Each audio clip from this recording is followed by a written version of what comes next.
This program contains material that may be disturbing to some viewers. Viewer discretion is advised. The Mafia. A secret order dedicated to Cosa Nostra, this thing of ours. You violate what you know about this life, and you're gonna burn in hell like the saint is burning in your hands. Until recently, no one knew for sure exactly what the rules of Cosa Nostra were. When you're a thug and a gangster, what rules do you have? Now, for the first time, former mobsters speak out about the codes that govern their criminal world. You followed the rules, and you know if you didn't, what the consequences were. And how Cosa Nostra fell victim to the American dream.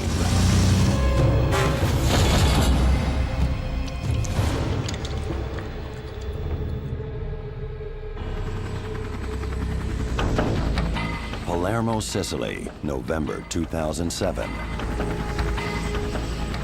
Police mount an airborne assault on a villa high in the mountains. Their target, Salvatore Lo Piccolo, chief of Sicily's mafia clans. Nicknamed the Baron, Lo Piccolo has evaded capture for over 20 years. With guns drawn, police drag out the occupants. Within seconds, the cops have Lo Piccolo locked down.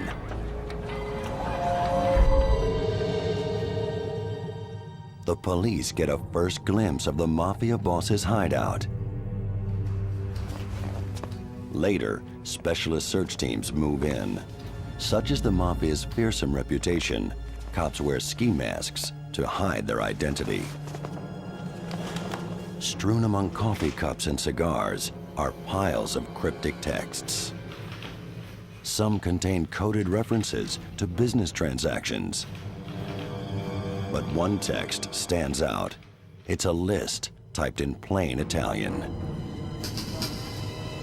The heading reads, "I swear to be faithful to La Cosa Nostra. Should I betray, my flesh will burn." Police realize they have stumbled upon the mafia's rules of membership. The press will dub them the 10 Commandments of the Mafia.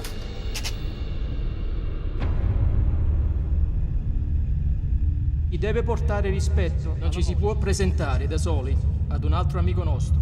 No one can present himself to another of our friends. There must be a third party to do it. The commandments hark back to the mafia's fledgling years in the lemon groves of rural Sicily. Legend has it, the mafia was born of revolution. In the 1800s, a tight-knit band of landowners offered protection to local people from oppressive Spanish rule. But the mafia soon discovered that protection is an easy way to make money. When the Spanish king left, the mafia turned to crime. In the early 1900s, America opens its shores to the poor, the weak, and the hungry. Hidden among millions who seek a better life in the New World, the mafia arrives too. By now, it's an underground tribe with its own codes and rituals. Members are clannish and secretive. They talk in hushed tones of Cosa Nostra, this thing of ours. That's why Commandment number 1 sets out who can and can't belong. Chi non può entrare a far parte di Cosa Nostra. People who can't be part of Cosa Nostra are anyone with a close relative in the police. Anyone who behaves badly and doesn't hold to moral values. You have to be invited to join the mafia. Outsiders need not apply. You know, it's always best to be proposed to the life by somebody who was already in the life. And that normally would be a blood relative, or preferably would be a blood relative, because then, you know, you come from good stock and they know your background, they can trace you all the way back. The commitment demanded is total. Once you come into that life, you're allegedly a new creation in the life, and everything starts from that point on. So, you know, when you take that oath, you're in it forever.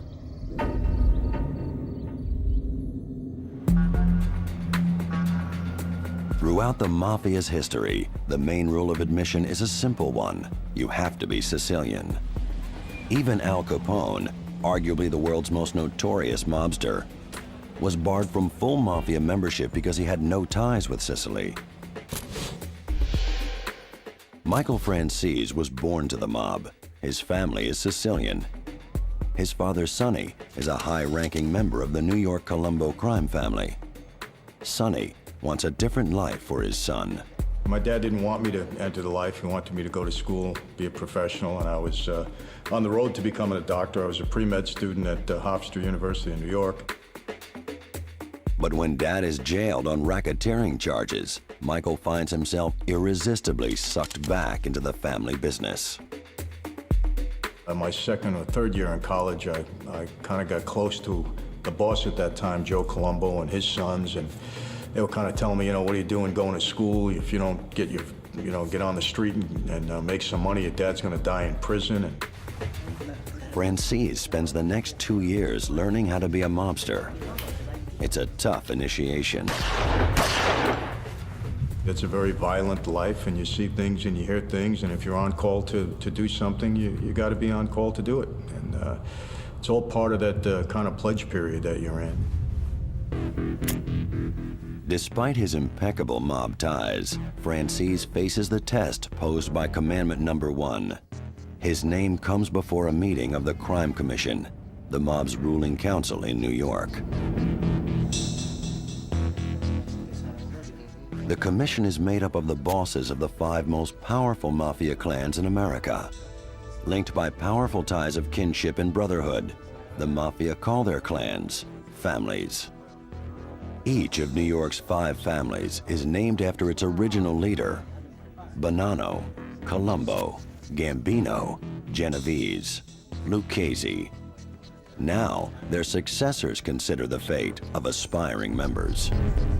Do you have any objections? Maybe a guy's not worthy, maybe he has something in his past, maybe he was a snitch at one time. And so that goes around and circulates throughout all the families, and hopefully you pass inspection, so to speak. But that's kind of the security that they use. With the 5 families' approval, Franzese is finally about to be inducted, or made. I got a call from my captain, and he said, I need you here at 9 o'clock that evening. It happened to be Halloween night, 1975. And he said, be on time and wear a suit. Becoming a made man means taking part in a ritual over 100 years old. Boss was seated at the head of like a horseshoe configuration. The underboss and the consigliere were to his left and right, and all the captains in our family were alongside them. I held out my hand. He took a knife, cut my finger, some blood dropped on the floor. When I cupped my hands, he took a picture of a saint and lit it aflame. It didn't hurt, it burned quick, it was just symbolic. And he said, tonight, Michael Franzese, you are being born again into a new life, into La Cosa Nostra. And if you violate what you know about this life or betray your brothers at any time, then you're gonna die and burn in hell like the saint is burning in your hands. Do you accept? Yes, I do. Franzese is now a mafia soldier. He's on the lowest rung of the ladder. Above him stand capos, or captains, an underboss, and the boss himself. Made men call themselves men of honor. It's a title designed to command respect. Within your community, within your neighborhood, among your peers, if you were a made guy, that really meant something. Philadelphia crime reporter George Anastasia is from a Sicilian family and grew up in a traditional mafia neighborhood. Steeped in the culture of Cosa Nostra, he rubbed shoulders with the mob on a daily basis. At least within a certain community, it meant something to be a man of honor. Especially if you're an immigrant and you don't have a lot of opportunities and you reach the top of your field. Look at me, I'm a man of honor. Mobsters lived up to the man of honor title. As a kid growing up, you see the guy with nice clothes or driving a nice car, and he takes bets and he's friendly and he'll give you $1 when you walk by, that kind of stuff. You didn't think about the treachery and the violence and the thuggery that I realize now is a major part of what all this is about. During the 1980s, Michael Franzese rises through the ranks of the Colombo family. According to one magazine, he's among the top 20 most powerful mobsters in the U.S. But during his rise, the mafia undergoes a change. The mafia's business is expanding, and that means involving outsiders. The rules of membership begin to relax. The Mafia begins to induct associates, men who do business with the organization, but who do not qualify for membership. Guys made guys or proposed guys because they were making money with them, and didn't really know their background too well, didn't delve into it too well. The ticket into the mob is no longer family origin. It's money. In Philadelphia, Ron Previte is a good earner and of Sicilian origin. I always called myself a general practitioner of crime. I did everything there is. I didn't specialize in anything. I once told somebody I tried to commit a felony every day. That was what I did. I was a moneymaker. In 1993, the burly Previte catches the eye of Philadelphia mob boss John Stanfa. Without ceremony, Big Ron is drafted into the mob. We didn't have an induction ceremony. Stanford told me a bunch of rules. Treat the other members with respect. We won't fool around with somebody else's wife. Things of that nature. Things like I can now form a crew, and, nobody was supposed to go up against me. I'm a made guy. Nobody can hit me. Previte is now part of Stanfa's inner circle, but there's a problem. Although his Sicilian heritage qualifies him for membership, Previte is an ex-cop, a fact that Stanfa decides to ignore. That was his mistake. John Stanfa is breaking one of the key commandments of the Mafia. Anyone connected to the police cannot be a part of Cosa Nostra. He's someone that was a policeman, whether a good policeman or a bad policeman. It's not supposed to be a member of the mob. It's against their rules. Crooked or not, Previte is still a cop at heart. He feels no allegiance to the Mafia. Within 2 years, he's wearing a wire for the FBI. And yes, I did that. I wore the wire. I gathered information, and I testified in court. I had no compunctions about being a rat. The word don't bother me. The mob's need to involve outsiders in its business leaves it vulnerable to the law. But the Mafia has another commandment that aims to build the ultimate firewall for a secret society. I never use the word mob, mafia, just friends.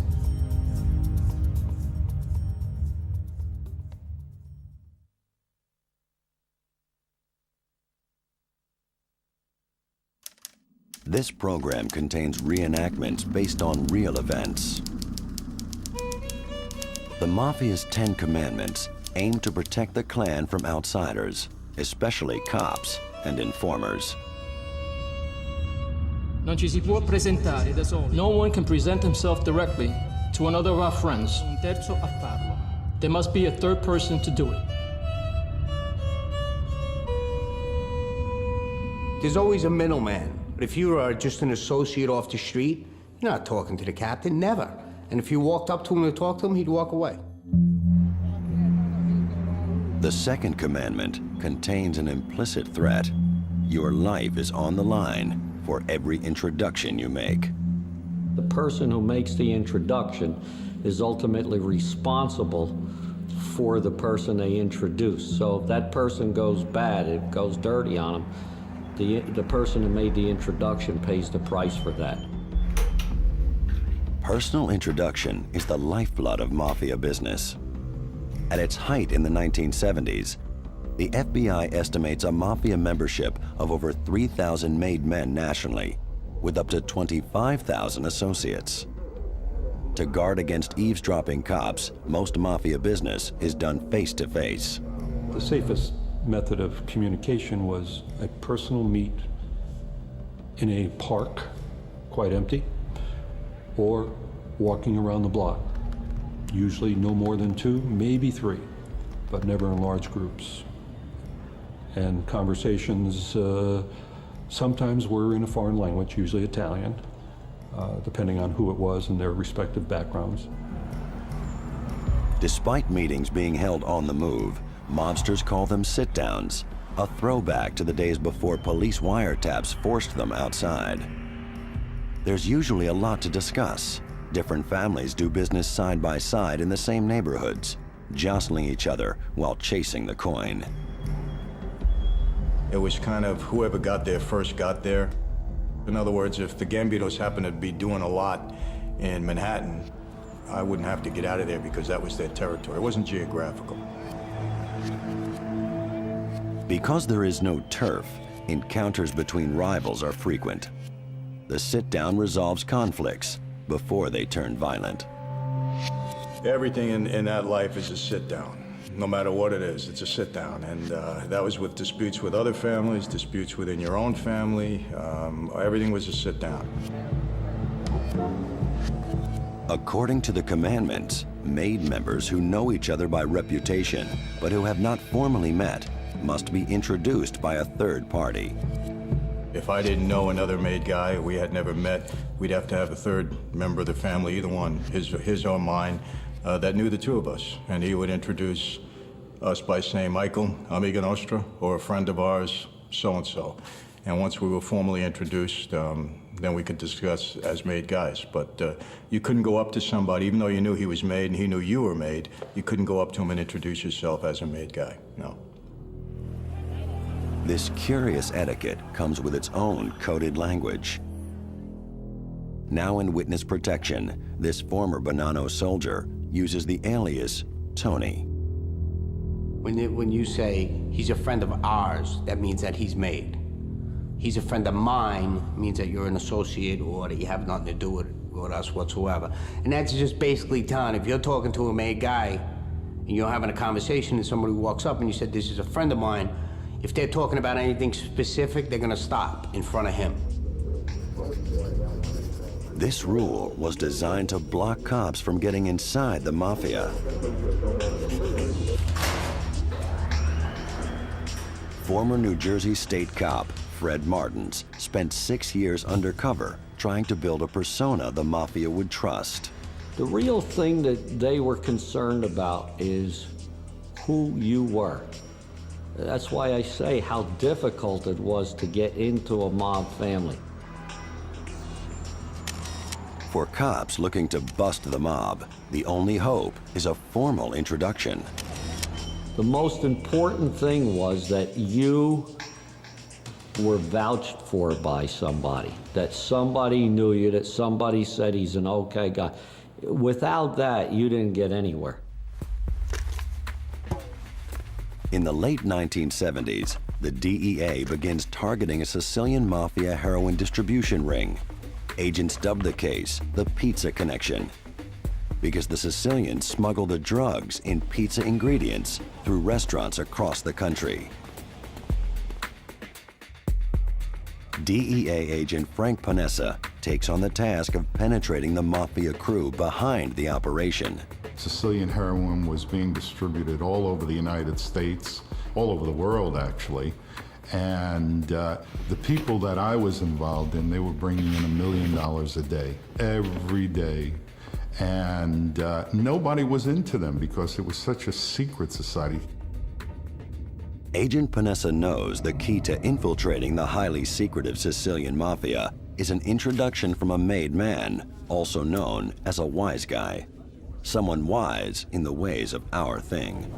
We had arrested 2 wise guys in Philadelphia and told them that, hey, either you cooperate with us or you're gonna go to jail. And so they said, well, we're not gonna give you anybody in the mob in Philly.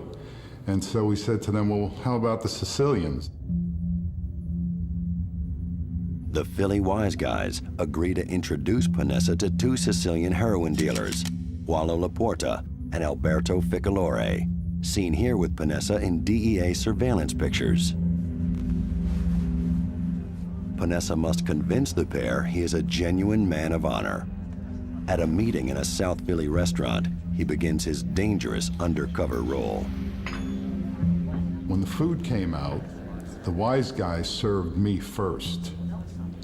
And the Sicilians looked at that, and to men of honor, that means something. You know, the respect that they were showing me. They knew both of them were wise guys, so I must be somebody of greater importance. When I needed a drink, the wise guys would jump up right away and get me a drink. The introduction goes well for the DEA. The deliberate betrayal of made men by other made men is a major breach of Mafia protocol. Panessa gets to work exploiting it. Months after that, I says, I'm into white powder. So the Sicilian said to me, well, why don't you tell us? We control all the powder. He says, who are you getting it from? So thank God I was in another undercover role in New York, buying off a wise guy in New York, and he hadn't been arrested yet. So I says, oh, I'm getting it from this guy in the Bronx, and I gave him the name, and he says, oh, he's one of our customers. He says, you don't have to go to him anymore, you go directly to us. And that's how it started. I was able to purchase heroin. My first heroin buy was for $85,000. And I think when they walked away from that particular buy, they felt good and they figured, well, this guy is legit. The Pizza Connection investigation breaks up a massive drug distribution ring. In just 9 years, the Mafia has smuggled heroin worth $1.6 billion. When the busts go down, Panessa's Sicilian contacts, now aware he's an undercover agent, asked to see him in their prison cell. I figured, well, you know, what are they going to say? Maybe there's going to be a threat. But they were very cordial. And Paolo said, you know, you were a gentleman. In all our transactions, there were business transactions. But the meeting ends with a chilling warning. He says, you don't have to fear us in any way, you know. He says, the people that introduced you to us have to be held accountable. Panessa gets the message. He wastes no time in whisking the cooperating Philly wise guys into witness protection. The two mobsters escape the wrath of the Mafia. Once the FBI breaches the Mafia's firewall, it can wreak havoc. When that happens, the mob falls back on a huge resource: loyalty. I'm on call all the time, you know, like a doctor. You're on call all the time. No matter what it was. It was dig a hole or put a bullet in somebody's head. You know, that's the way it was.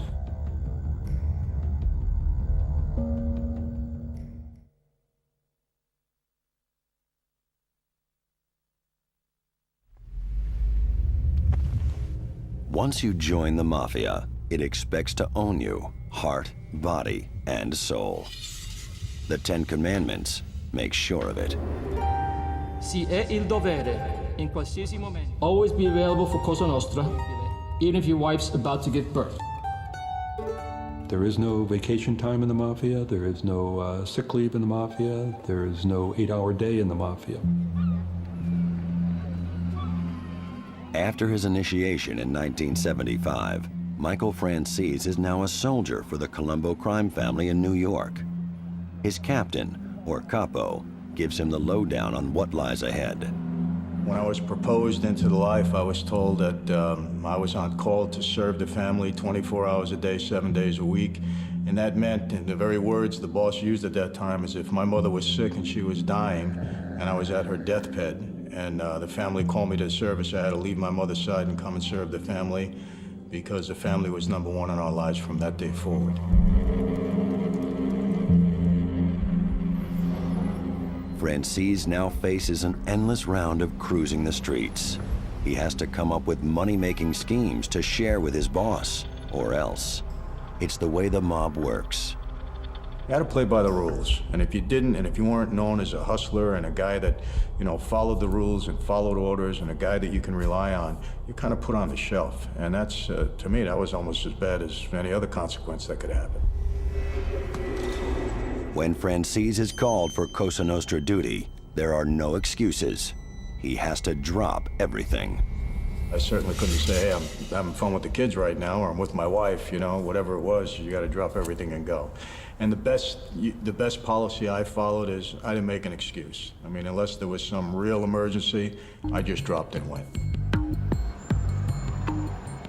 But one day, despite the utmost care, Franzese misses a meeting scheduled by his seniors by 10 minutes. After chewing him out, his boss reschedules. So the next day, I was called again, told to meet It's kind of like our headquarters at the time, and to be there at 3 o'clock.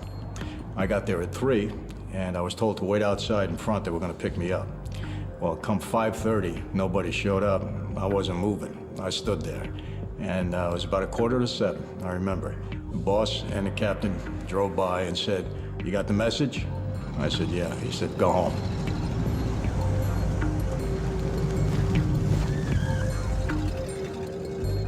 Francis is lucky to have gotten off with just a warning. He's never late for a meeting again. For mob associates who are lower down the pecking order, there are no second chances. Henry Hill, immortalized in the movie Goodfellas, is a former hijacker for the Lucchese family. As an associate, Hill must demonstrate his commitment on a daily basis. Jimmy called me up, Paulie called me up. Come and meet me at the airport diner, and wear a tie. I mean, make sure you got, a couple of pistols with you. Gotta go. I'm on call all the time, like a doctor. You're on call all the time. No matter what it was. It was dig a hole or put a bullet in somebody's head. That's the way it was. Hill is running with a crew that shoots first and asks questions after. Tom used to put notches in his pistol every time he used to kill somebody. Hey, I got 27, I got 32 notches. I mean, that's how sick these guys were. He knows that tardiness will put his life at risk. Yeah, and you made an appointment with those people, you better keep it. And don't. I mean, I seen John Gotti whack a guy in the head with a bat because the guy didn't show up for an appointment, Being late shows disrespect. Even more, it signals unreliability. In the Mafia, you have to know whom you can count on.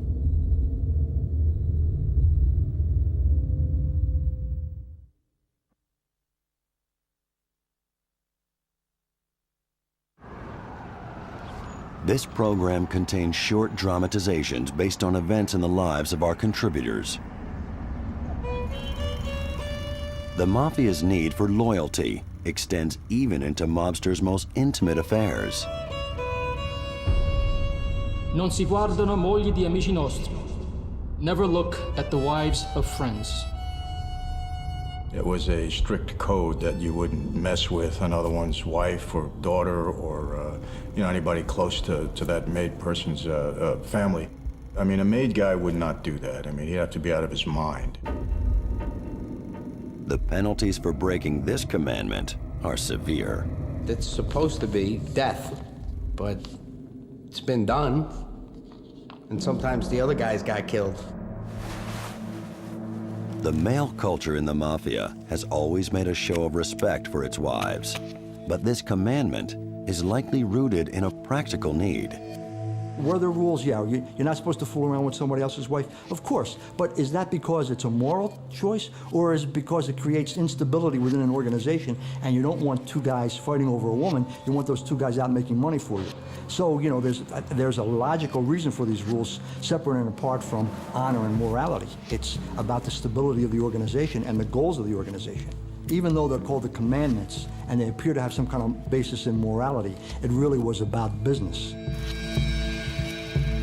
True to the traditional codes of honor, dalliances between made men and the wives of other mobsters are surprisingly rare. Colombo capo Michael Francis scrupulously avoided any possibility of being caught in a compromising position. My own personal policy, if I went to visit another made guy and he wasn't home and his wife was there, I wouldn't go in the house. I mean, I wouldn't even enter inside because you never know, The Mafia models itself on the extended family, and, like most families, Cosa Nostra is fueled by gossip. In a world of sit-downs and whispered conversations, rumor is rife. If a mobster does have an affair with another mobster's wife, it soon becomes common knowledge.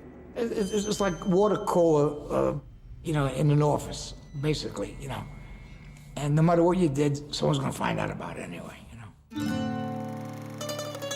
Fooling around with the wife of a superior is considered suicidal by soldiers and associates. But for senior members, a liaison with the wife of someone of lower rank carries far less risk. I remember a wiretap we had, and you hear one guy say to another guy, I want you to go to such and such a place, call me when you're leaving, okay? About 20 minutes later, the guy gets a call and he says, I'm on my way out the door. He says, okay, now it should take you about 4 hours to get, 2 hours down and 2 hours back. He says, yeah, I'll let you know when I get down there, and I'm heading back. So about 15 minutes later, there's a call to the guy's apartment, and you hear the guy say to the wife, did he leave? And she says, yeah. He says, I'll be right over. Don't even put any underwear on. So the rules are broken quite a bit.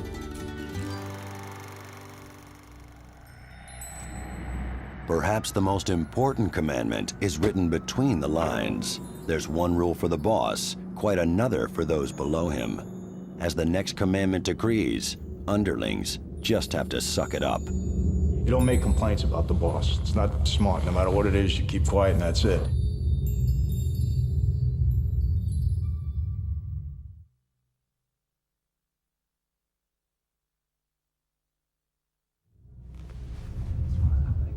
The criminal underworld is built on lies. Yet the Mafia's commandments demand that underlings tell the truth, especially when it's the boss who's asking. Quando si è chiamati a sapere qualcosa si dovrà dire la verità. When asked for any information, the answer must be the truth. You weren't supposed to lie to him, or tell a little white lie even. I don't know, I only told the truth when it was in my favor. But if it wasn't gonna go the right way, I lied like a bastard.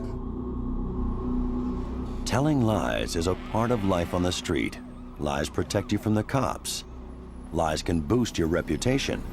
They can save your life. I had plenty of times my captain told me, hey, lie, don't admit to this, don't admit to anything. My father told me growing up, don't ever admit to anything. Keep your mouth shut. So, it's part of the life. But knowledge is power.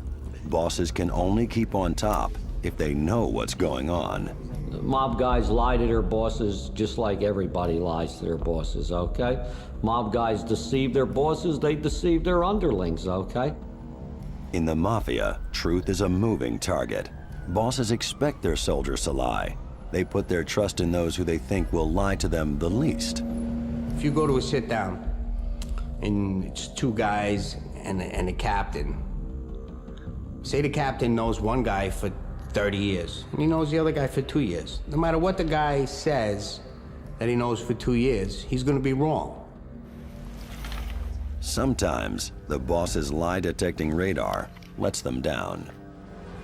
From 1981 to 1987, Colombo family capo Michael Francis runs a lucrative gasoline tax scam. Francis sets up companies selling gas wholesale. By law, the companies are liable for tax of up to 35 cents a gallon. Francis simply doesn't pay it. How did we get away with it? Very simple. The government was very archaic in collecting their money.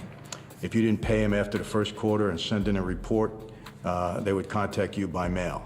Now remember, now every day that goes by, the register is ringing. That money's coming in every single day.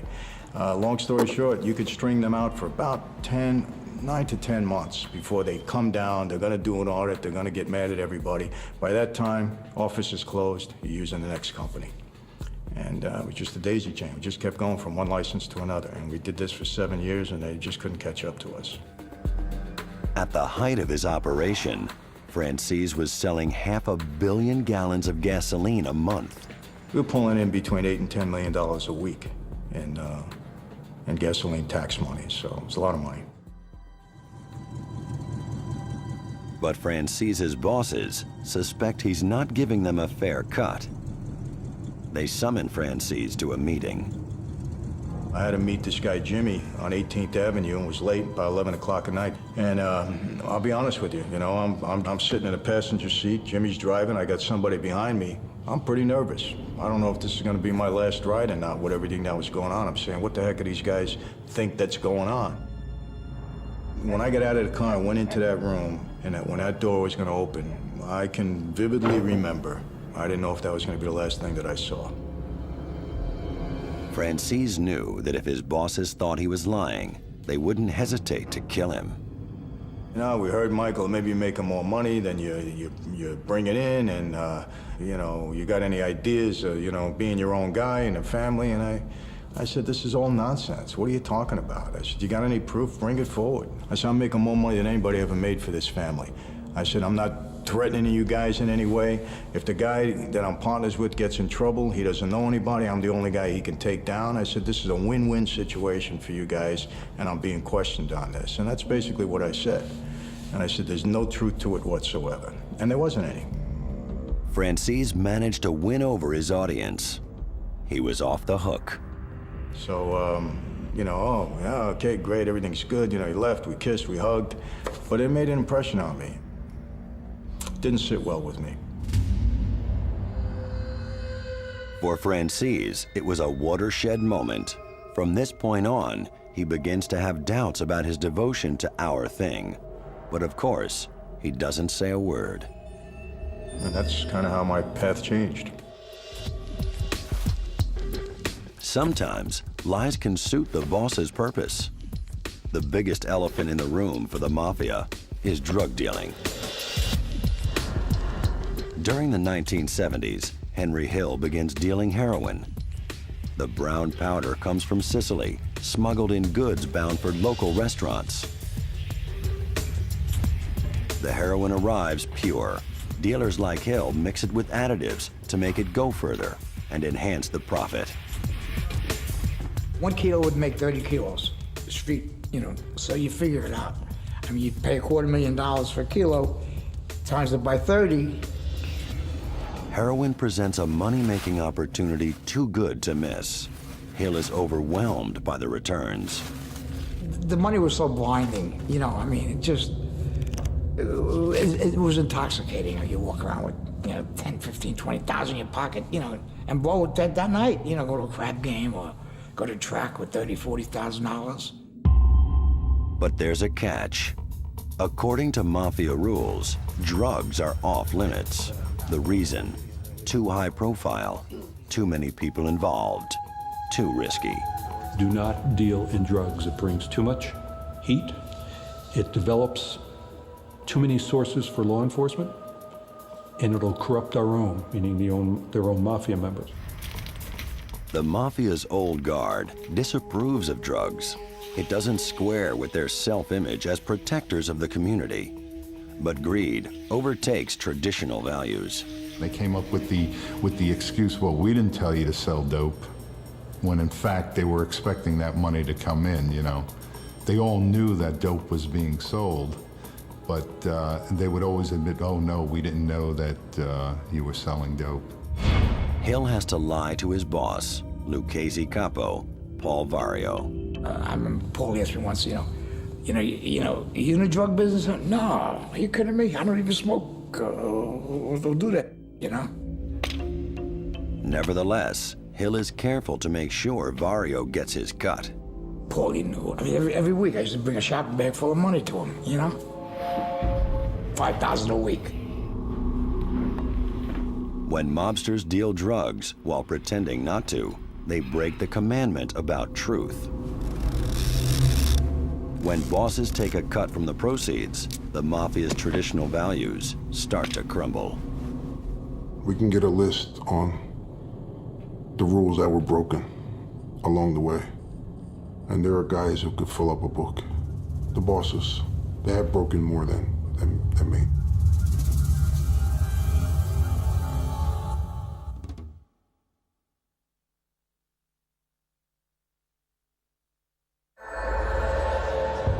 The Mafia is built on a strict hierarchy, held together by respect. I mean, it was basically set up just like any major corporation. Whoever the boss is, you must bow to his authority. And mob guys do expect to be respected when they're dealing with underlings. The next commandment is all about respect for rank. When that breaks down, it often has fatal consequences. Si rispettano in maniera categorica. Appointments must be respected. Philadelphia, the 1990s. the city's mafia family is leaderless. A new generation stands poised to take control. 31-year-old Skinny Joey Merlino heads a faction the newspapers call the Young Turks. He and his crew have deep Philadelphia roots. They were the sons and the nephews and the cousins of the Scarfa organization. They were loyal to one another. You ask them about these commandments, that meant nothing to them. The loyalty was the guys they went to grade school with. Merlino expects to inherit the boss's mantle, but the commission, the mob's ruling council in New York, doesn't agree. It decides to back a more mature candidate, 53-year-old John Stanfa. Stanfa has lived in Philly for over 20 years, but he's from Sicily. He's not a Philadelphia native. New York sees Stanfa as a safe pair of hands, but the Merlino faction resents his appointment. There are certain mob bosses that don't get the respect that they should get. And he was seen kind of as an outsider, and the homegrown mob guys had no respect for him. In fact, they basically took him on, okay? Things are made worse by a clash of style. Merlino and Stanfa have very different ideas about what a boss should be. Stanfa keeps a low profile. He runs a pizza joint by day and the rackets by night. Stanfa was from Sicily. He was an old greaser, an old mustache Pete.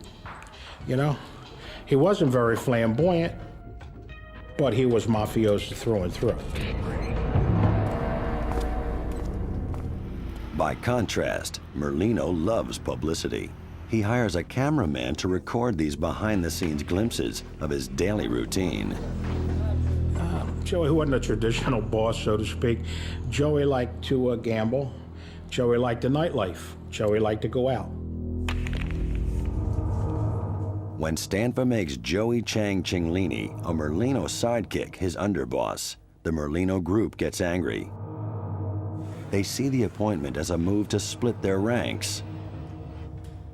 Stanfa has made Joey Chang a target. March 2nd, 1993.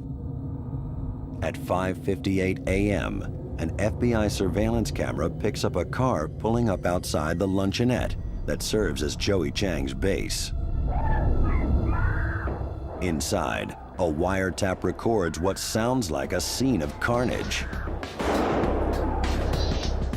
Unknown gunmen shoot Joey Chang 5 times. Chang is hit in the head, neck, and chest. Amazingly, he survives. No one is charged for the shooting. Stanfa sees the hit as a challenge to his authority. As boss, he must uphold the chain of command. He calls Tommy Gambino, a leading member of the Mafia's crime commission in New York. The pair speak in a Sicilian dialect, but by now, the FBI is well on the trail. This is the English transcript of the conversation, voiced by actors. These guys are a bunch of louses. I just want to help you take it off. So tell me the truth. Don't try to say. If we do not help each other, then what do we have? Now, if we can commit the good happiness, we will ever do. The only thing they needed are unknown souls. Like I said, we're at your disposal. Whatever you need.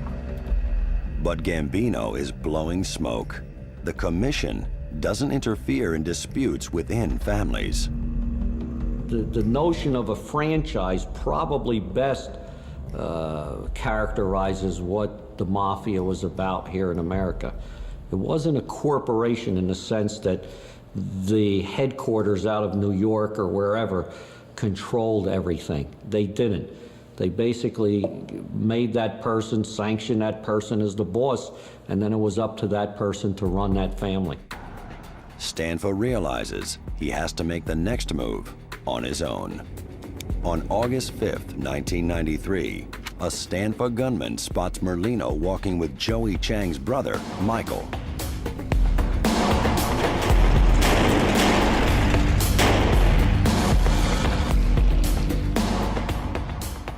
Michael Cianglini dies at the scene. Merlino escapes with a flesh wound. The Philly mob braces itself for war. It was a bad time, you know. I didn't even sleep in my bed. I was sleeping on the floor. I put a couple pillows in there because you never know when a bomb was going to come through the window. It was just a bad time. 3 weeks go by. It's 8 a.m., August 31st, 1993. Rush hour. Stanfa and his son Joe are taking the expressway into downtown Philadelphia.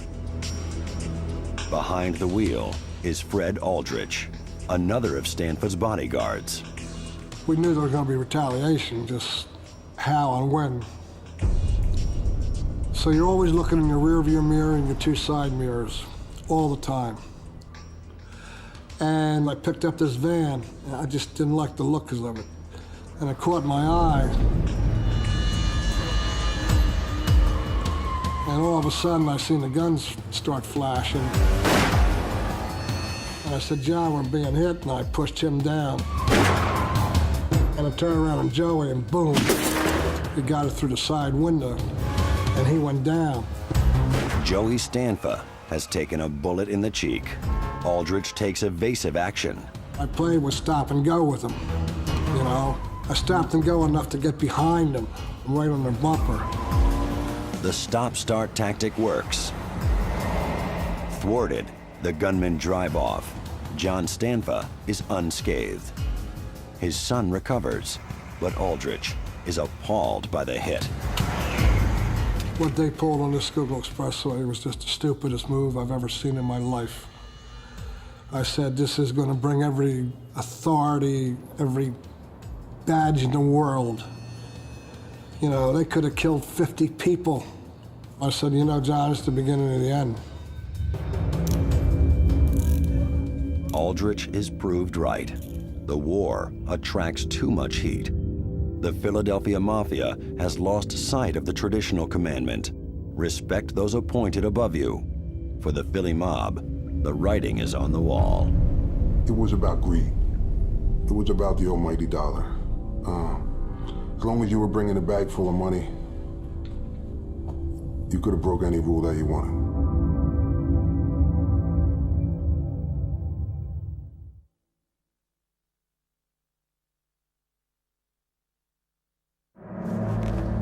This program contains reenactments based on real events. The Mafia is all about making money by any means necessary. Yet the Mafia's own laws decree that you cannot lie for personal gain. Non ci si può appropriare di soldi. Money cannot be appropriated if it belongs to others or to other families. It's a strange commandment for a criminal organization. Thou shalt not steal. You lie, steal, cheat, do whatever it takes to make money, bring it into the family, but don't do it among us. Of course, the commandment only relates to mobsters stealing from each other. According to the FBI, the Mafia earns a staggering $100 billion a year, more than Boeing, Coca-Cola, or even Microsoft. The mob makes its money in 1,000 different ways. Got a little shylocking business, a little bookmaking business. The junket operation, the unions, the food industry. We take the tail car first, and then we take the truck. You know, those 40-foot trailers are worth a couple $1 million a piece. If something was stolen, had to be sold, I did it. Gambling was the backbone of it. People loved to bet, people loved to gamble. We had a lot of people on the inside. Just to walk in the kitchen with a pistol, go through the kitchen, go into where the registers were, rob everybody and leave. I did it many times. In the Mafia, money flows from the bottom up. It's called kicking up. Associates pay a slice of their earnings to soldiers, who in turn pay a percentage to their capos, and so on, up the chain. If I'm your capo and you're kicking up to me, and I can kick something up to the boss, everybody's happy. At the top of the money chain is the boss. Yeah, you always got to take care of the boss. I mean, he always got an end. Henry Hill is a former associate of the New York Lucchese crime family. his capo always took an equal slice of the take. If it was 4 guys involved in the hijacking, he always got a full end, so it was 5 guys. If we wound up with 100,000, we'd all get 20,000 apiece. But he always got his, full end. To earn his cut, the boss only has to nod. His blessing is a kind of insurance policy against rival mobsters. Do what you got to do. Clear it with us, but anything that's out there, go do it. That's kind of the way it's organized. Like a medieval prince, the boss only communicates with underlings through intermediaries. During the 90s, enforcer Fred Aldrich plays the role of courtier to Philadelphia mob boss John Stanfa. Everybody would check in, and they would all come up to me, because, of course, I had John's ear. And I said, well, Tony came up with this idea, and he just smiled and said, okay. I said, Louis came up with a pretty good idea, He said, okay, give him the go-ahead on that. Once a scam has been approved, the earner must start kicking up an equal share to the boss. The thought process is you come into that life and all of a sudden everybody starts throwing money at you, you become wealthy. And it's just the opposite. You come into that life, you start paying up all the time. You got to earn your own way and support the family if you can. Bosses expect a verbal account for every penny. It's called going on record. Allegedly, that's for security reasons. So if another member of another family tries to make a move on your business, it's on record and they can't do that. So that's one reason, but technically, this way they know everything you're doing, and you got to pay up. Failure to pay is considered theft. Former Bonanno soldier, Tony, is now in witness protection. He is one of the few men to have cheated his boss and lived. Christmas came first in my house. Then I would kick up my money to where it was supposed to kick up. In 1999, Tony begins extorting porn shops in Lower Manhattan. Porn makes for soft targets. I'm not gonna walk into, a store with an old lady and an old man, making pottery. I'm gonna go into a business that I know functions in the gray area of the law. Those are the type of businesses that you can go in and you can extort them every week. Tony's technique is simple and brutal. I go in, I introduce myself, I start becoming friends with the guy. And I tell him, listen, if anybody ever tries to come in here, I know how this business is. If anybody ever tries to come in here and butcher you or tries to shake you down for money, call me. I'll be more than, I'll help you out. And then a week later, I send a kid in there with a baseball bat. Tony is soon making good money, but he decides to carve his capo out of the loop. I would make my weekly collections, and my captain took it upon himself, because he thought he was getting robbed every week, to go and visit these bookstores and talk to the people directly. He found out I was robbing them. He found out I was taking everything. Tony is marked for death. In the Mafia, it's a tradition that the man who kills you will be known to you. Half of these guys I know since, they were at my baptism. But once you know that you're gonna get clipped, they don't recall, they don't take it back. It's not, they don't send out emails and say, okay, you know what, we changed our mind, we had donuts and coffee with this guy, he's all right, and we're gonna let him live, Months go by, nothing. For Tony, it's business as usual. And then one night they finally caught up to me. I was in a bar, walked out onto the street, lit a cigarette, and the car pulled up. They shot at me probably 15, 18 times, I don't know, a lot of times. Tony makes a run for his apartment. I didn't know if they were gonna come there afterwards or, I just sat there in my kitchen on the floor. I had a couple of guns there, I sat there and I just waited.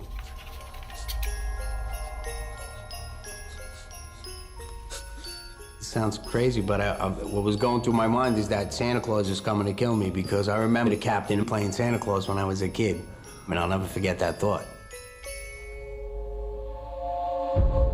Tony evades the hitmen that night, but his brush with death makes him question his loyalties. Soon after, he is cooperating with the FBI. Not everyone is so lucky. In Philadelphia, in 1981, Frankie Flowers Delfonso, a major bookmaker and mob associate, is refusing to kick up money to new mob boss, Little Nicky Scarfo. But with Nicky, you know, he wanted Frankie Flowers to know that there's a new sheriff in town and that you need to pay. At the time, Eugene Milano is a Philly Mafia soldier. Frankie said that I'm not doing any business, and if I was, I would kick in. Well, Philadelphia may be a big city, but within our life, everyone knows what everyone's doing. Scarfo orders Salvi Testa, one of his capos, to teach Frankie Flowers a lesson. Testa takes Milano along. Sal told him, Frank, listen, we know what you're doing, and you need to kick in. This is your last warning. Still didn't listen. In October 1981, Testa lures Frankie Flowers to a meeting near his home, close to the 9th Street Italian Market. Sal hit him with a baseball bat, and I had about a 16-inch piece of steel, and we beat him pretty bad. He was in the hospital for a long time. But the beating doesn't yield the expected result. Flowers still refuses to pay. Hoping to curry favor from the boss, Scarfo's capos begin planning murder. After that, I think the only other punishment was death. I was put on the squad along with 4 or 5 other guys to kill Frankie Flowers. But Milano's face is too well known in the narrow streets of South Philly. People knew me in that neighborhood, so I went to my captain at the time and I told him, listen, it's not good. I mean, it's just, you know, if you don't get away, it's not worth it. And they eventually took me off, and then the murder was carried out by some other individuals. Frankie Flowers Delfonso is eventually murdered in July 1985. 2 gunmen shoot him down outside a cigarette store in the heart of the Italian Market in broad daylight. Milano is jailed for conspiracy to murder in 1987. If you're in illegal business in South Philadelphia, you need to pay. Respect underpins much of the Mafia's codes. But when it comes to mobsters' personal lives, respect can be a double-edged sword. You treated your wife, the mother of your kids, properly, but when you're out of her presence, you know, you fooled around.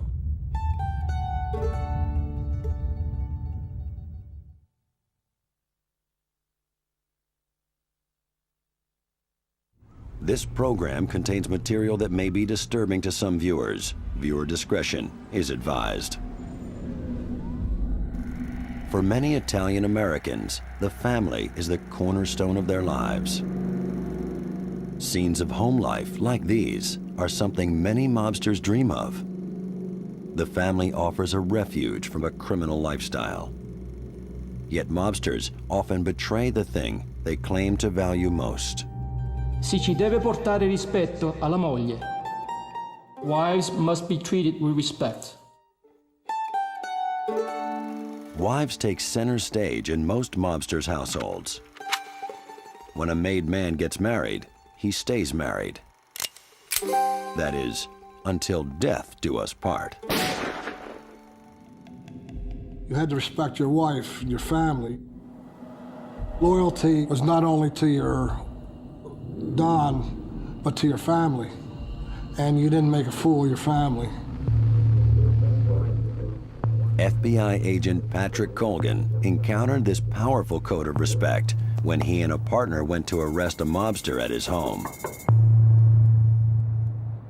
We knocked on the front door, and the wife answers the door, and we said, "Where's your husband?" "We're with the FBI. We have a warrant for him." And in broken English, she said, "He's not here." And we asked if we could come in and look around the house. And she became very agitated, and she was cursing at myself and my partner in Italian. So I responded to her back in Italian, in language that I will not use here. With that, she goes away from the door gasping for air. 30 seconds later, her husband, the fugitive, comes to the door with his jacket in his hand, opens the door quickly, and he says to both of us, both agents, "Come on, let's get out of here."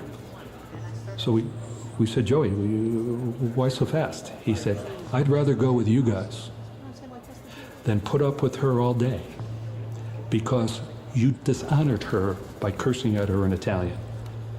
I said, "Well, she did it to me first." He said, "That doesn't matter. I was supposed to defend her honor. I didn't. I'd rather spend the day with you guys in jail." But respect does not necessarily include fidelity. When it comes to the women in their lives, mafiosi hold a double standard. You treated your wife, the mother of your kids, properly. You took care of your family. You respected her when you were in her presence. But when you're out of her presence, you fooled around. To prove his manhood, a mobster must have a gumbata, mafia slang for mistress. I saw guys with girlfriends for years and years and years. They had double lives, so to speak. It just came with the territory. We were out in clubs every night. We were high rollers. For some reason, we were attractive numbers to the girls. We always had women around us, and they always wanted to party with us and be with us. And, you see, when you like, she becomes your girlfriend for a while. In the 60s and 70s, New York is the place to be seen. The city has some of the world's top nightclubs, the Copacabana, Studio 54, and the mob is there to enjoy it. There was the Gambinos, and then there were the Bananas, and the Lucchese's and the Colombos. So everybody, they all had their own section, basically, and those clubs. But one night of every week is special. On Saturdays, mobsters make a show to each other of being respectable, and that means going out with their wives. Well, Saturday and Sunday were wives, and any other time was girlfriend or anybody else you happen to be with. And that was pretty prevalent among everybody that I knew, at least at that time. For mob associate Henry Hill, the arrangement could lead to complications. Say Diana Ross was at the Copa, Naturally, your girlfriend wanted to see it, and your wife wanted to see it. But Saturday night was strictly for wives. You didn't go to the Copa with your girlfriend on a Saturday night. That was a no-no. So that's what you did. It could be that if you had 3 girlfriends, you had to see the show 3 times,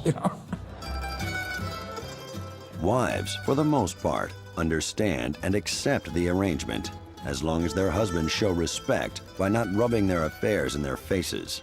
You tried to keep the wives and girlfriends away from each other, and they all knew. It was, But, as long as you brought the square home, had the private schools and the maids and, everything they wanted, it eased a lot of the aggravation that you would get, if you found lipstick on your collar or something,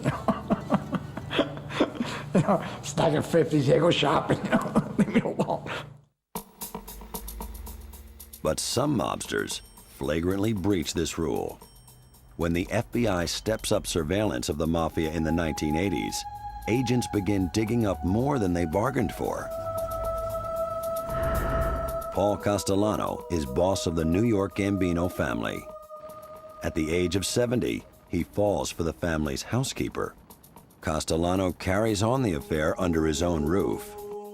In so doing, he dishonors his wife, Nina. It's an unforgivable lapse of Mafia protocol. And the FBI hears it all. When the feds bust him for racketeering in February 1985, Castellano gets the picture.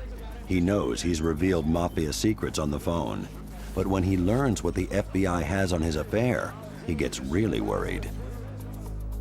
He was very concerned after he learned of the electronic devices in his house.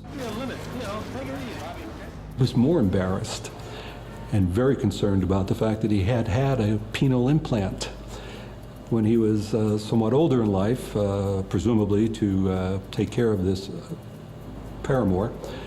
And he was more embarrassed about that information coming out to his peers and subordinates than he even was about the girlfriend. Castellano's reputation as a boss is at stake. The wiretap compromises his very manhood. When news breaks of the affair and the boss's implant, it rocks the Gambino's tight-knit world. A rival decides now is the time to make a play for Castellano's crown. In December 1985, Castellano is out on $3 million bail. He and his underboss Tommy Bellotti take time out for a meal at this steakhouse in Manhattan. They don't make it to the front door. The killers just waited and observed Castellano's car, and as he got to the front of Sparks, opened fire and killed them both. Castellano's rival can now take control of the Gambino family. His name, John Gotti. Gotti gets to the top by flouting the commandments, but as he will learn, pride comes before a fall.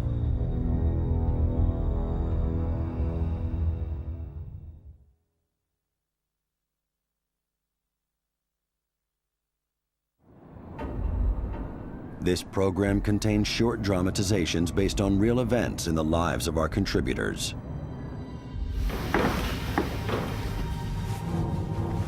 Secret papers discovered in 2007 reveal the Mafia's code of honor. The so-called 10 Commandments talk of morals, truth, respect. Qualities that seem at odds with the business of crime. Commandment number 9 has a pretty clear message.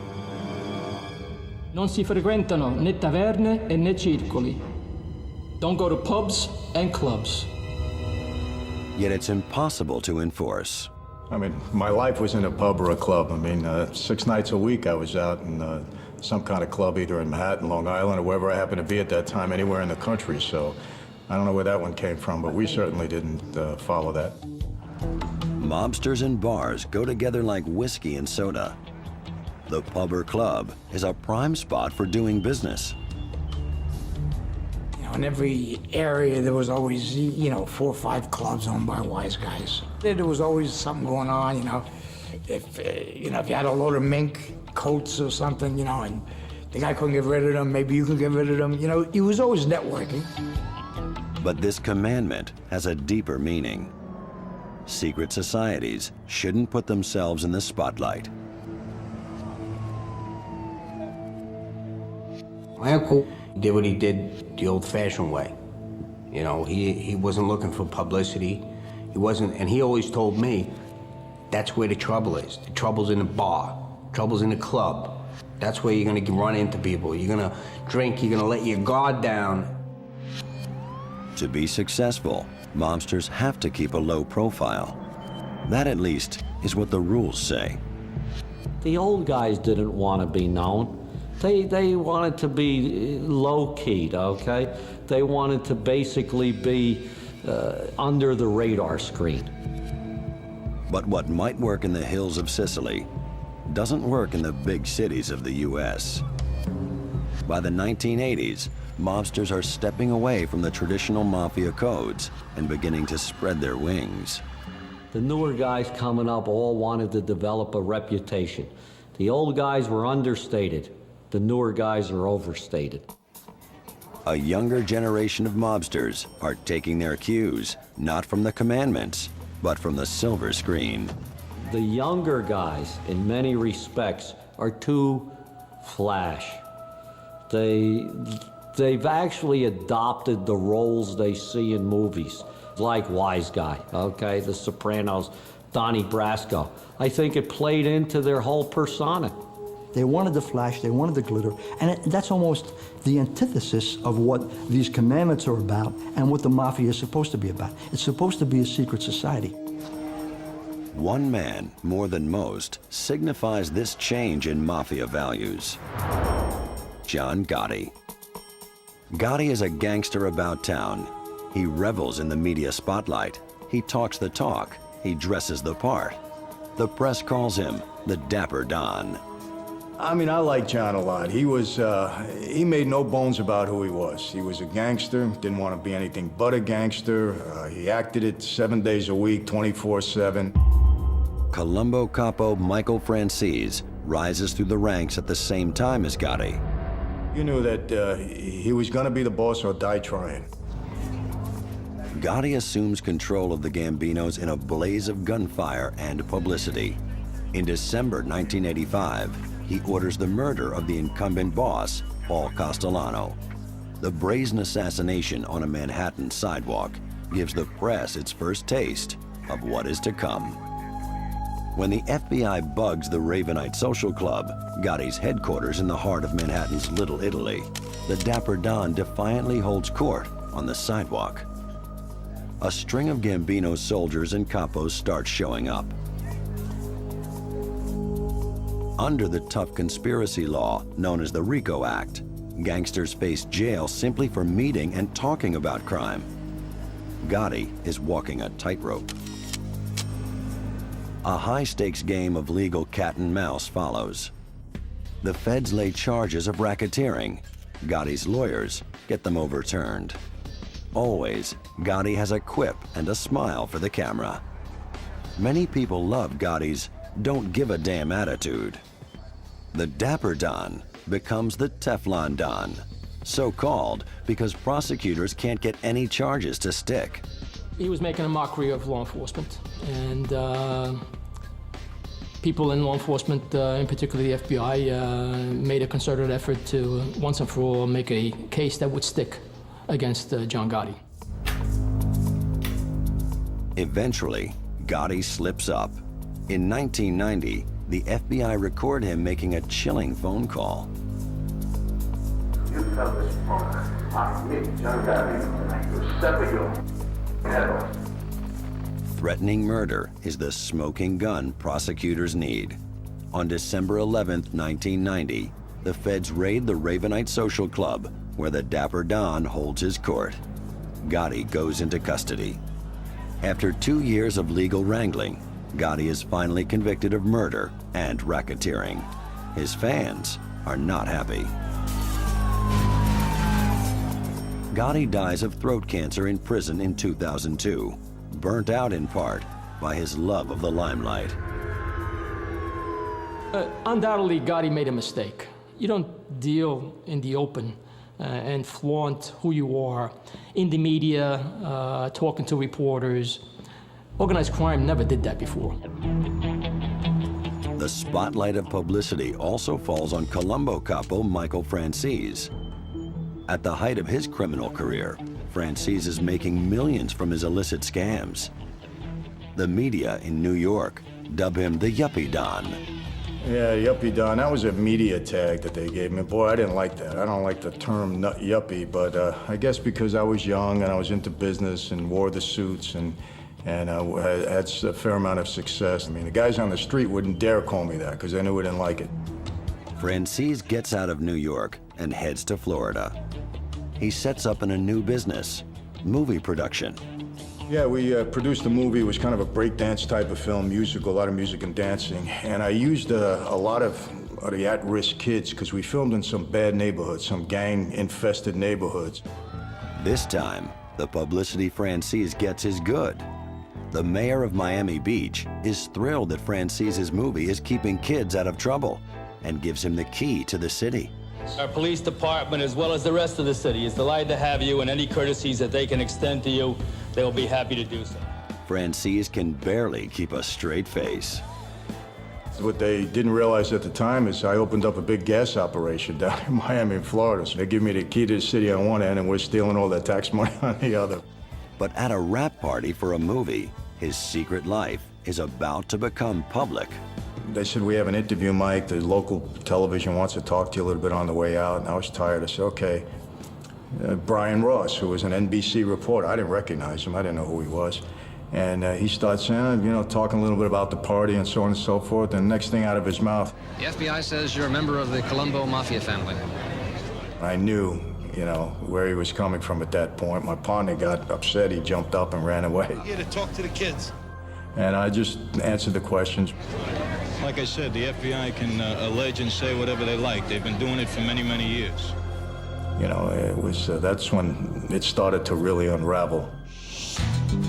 Francese's outing on national TV soon draws heat from the law.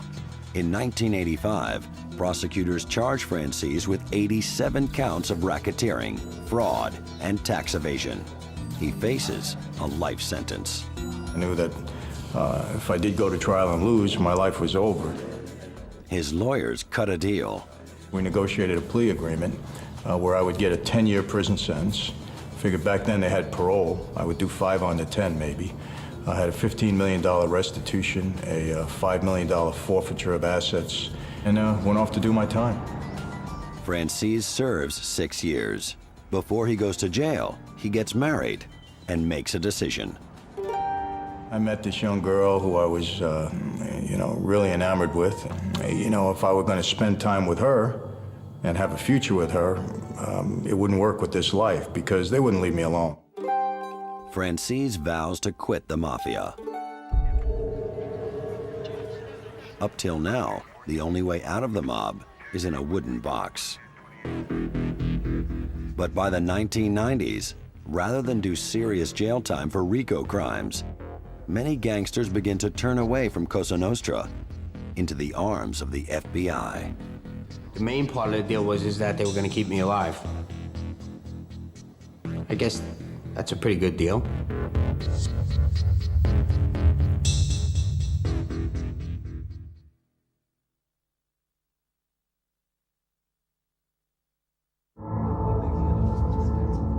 It's the biggest sin in the Mafia's 10 Commandments, and mobsters learn about it at their mother's knee.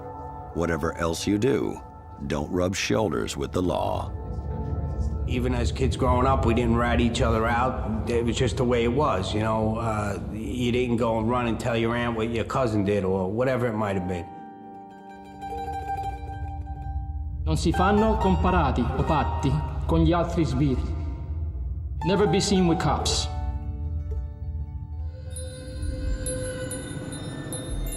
The Mafia's commandments are designed to remind mobsters to do everything they can to avoid being seen with cops. I grew up hating the police. My dad always taught me growing up that, you can't want to be a police officer or like the police because they took an oath to lock up their own parents and their relatives. So I grew up really hating the police. But when tradition fails, bosses have another tool at their disposal.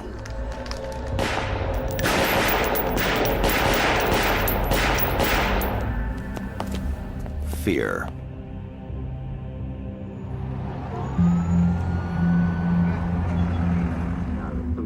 In the battle against organized crime, FBI agent Patrick Colgan witnesses firsthand how Gambino boss John Gotti intimidates his subordinates.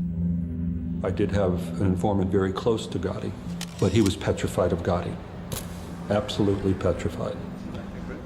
Gotti would kill you simply because he got up on the wrong side of the bed, much less become worried that one of his henchmen were cooperating with law enforcement.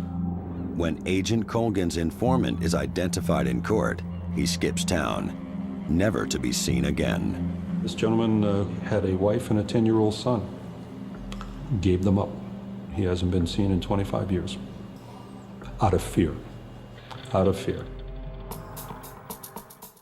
The Witness Protection Program is set up in 1970 to offer mobsters the chance of trading information in return for protection. Since then, nearly 10,000 of them have signed up. In 1980, Lucchese associate Henry Hill is busted for heroin trafficking. Is it the fan? Is it the fan? And I knew I was a dead man then. Because if I ever went to trial, all of that stuff would have come out. Police wiretaps have Hill implicating himself and his criminal bosses. He was all over the wiretaps. They had like 2 million feet of wiretaps, tape recordings, and those guys would have been indicted too. So I knew that I was, completely a dead man. Facing the prospect of life behind bars or death at the hands of his mafia bosses, Hill accepts an offer of help from the FBI. It was the best day of my life. It was. I was so relieved. When I said I wouldn't put you in a witness protection program. Under new identities, Hill and his family are moved to undisclosed locations in Nebraska, Kentucky, and Washington. In exchange, Hill testifies against 50 members of the Lucchese crime family. And that's when I made the deal with them, and, I give them a lot of credit. They took care of me. The government did take care of me at the end. Hill's decision to talk is still an unusual act in the early 80s. But within 10 years, gangsters begin to break the commandment about talking to cops in growing numbers. From the early 70s to early 90s, federal convictions for organized crime jump by an astonishing 450%. Thanks to RICO, fear of the law outweighs the power of the mob. One of the reasons I see the life kind of crumbling from within is because it was a life that was built largely on fear. And when the fear of the government in the United States became more powerful than the fear of the boss and the rest of the family, what happened? These guys started to cave in, started to tell, started to make deals, and it's happening now in record numbers. Traditions that have governed the mafia for decades are fading fast. Young mobsters no longer believe the mafia is worth doing serious jail time for. When they got jammed up, and they're looking at a racketeering indictment and 40 years in jail, and the mafia is no longer a way of life but a way to make money, now you make a business decision. How do I cut my losses? Let me cooperate. And so we've seen it again and again and again. In Philadelphia, probably more than any other city, but per capita, we've probably had more cooperating witnesses, made guys on the witness stand, than any other mob family in America. In Philadelphia, no one is a bigger mob rat than ex-cop Ron Previte. I did whatever I had to do to survive all my life because I was the consummate hustler. In 1993, Philly boss John Stanfa makes Previte his bodyguard. Big Ron repays Stanfa's trust by wearing a wire. Previte has no faith in the mafia's rules. Well, probably at one time before I was around and you were around, the rules may have applied. But I guarantee those rules were broke every day of the week. Twice on Sunday. In 1995, Previte's evidence helps the FBI convict John Stanfa on charges of racketeering and murder. The Philly boss is sentenced to 5 consecutive life terms. With Stanfa behind bars, Previte targets Stanfa's rival, Skinny Joey Merlino. In 1999, the ex-cop's testimony sends Merlino down for drug trafficking. He's still in jail. Previte's loyalty is only to himself. When you're a thug and a gangster, what rules do you have? You're stealing, you're robbing, they're selling drugs, you're doing everything wrong. The truest expression I ever heard is there's no honor among thieves.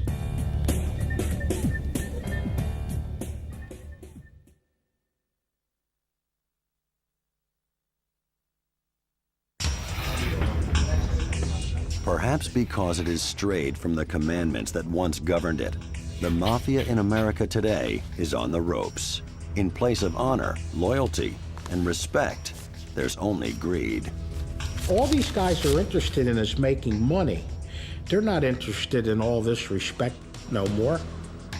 The mafia has lost touch with its origins. All the rules were out the window. By the 1990s, the younger generation of mobsters are no longer loyal to the idea of the mafia. To them, the 10 Commandments have no meaning. If you talk to half of these guys that run around today, you showed them that list, they wouldn't know what you were talking about. The mafia's golden age is over. I think back in the 40s and 50s, those rules were used and they applied. And loyalty and honor were a part of that. And This generation, as we come to the end of the 20th century, into the 21st century, none of that applied anymore. It's not a part of who the experience is. Now it's about making money. It's not about being part of a secret society or an honored society, you know, men of honor. I mean, that's a phrase that you still hear, but I don't think it means anything anymore. Some former mobsters feel betrayed. There are guys who are on the street who gave their life to that life that are broke. And you know what? No one cares they're broke. No one cares that they participated in 2 or 3 murders for them. Or maybe they saved their life. The old mafia insurance policies are no longer paying up. When a mobster goes to jail, his family is supposed to be looked after. One of them brought my wife $50 one day. A guy who I probably made $2 million with. Brought my wife $50. Tony's bosses abandon the guiding spirit behind Cosa Nostra. The mafia takes care of its own. Disillusioned, many mobsters decide to quit the rackets. Today, Henry Hill has left the Witness Protection Program. Safe in the knowledge that he's outlived his enemies, Hill paints and writes for a living. You know, now that I look back at it, I'm so detached from that life. I can't believe, you know, when I see, you know, that stuff on television or the movies, you know, how I was a part of that thing. You know, I just find it so weird, you know. Gene Milano is still in witness protection, grateful for the second chance it offers. I think there's a lot of people out there that just don't know how good it is to go to work every day. You know the paycheck you're getting. You know your parameters. You're spending what you can spend, what you can't. That's lost in that life. But some find it hard to let go.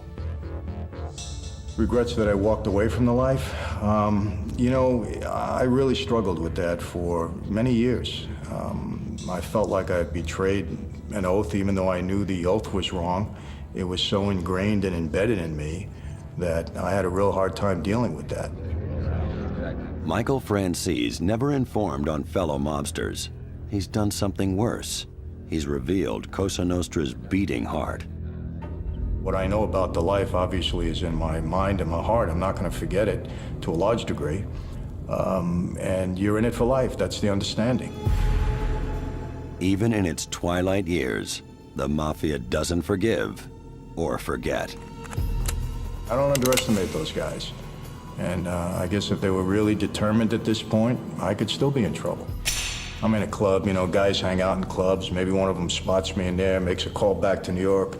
You know, he's got ties back there, and hey, guess who's here? Francis is here. He wants to be a hero. They give him an order. I walk out to the parking lot, boom, I'm gone. Francis may yet become a victim of the code he once worked so hard to uphold. The commandments no longer hold sway in the Mafia, but the violence that once enforced them is still very real.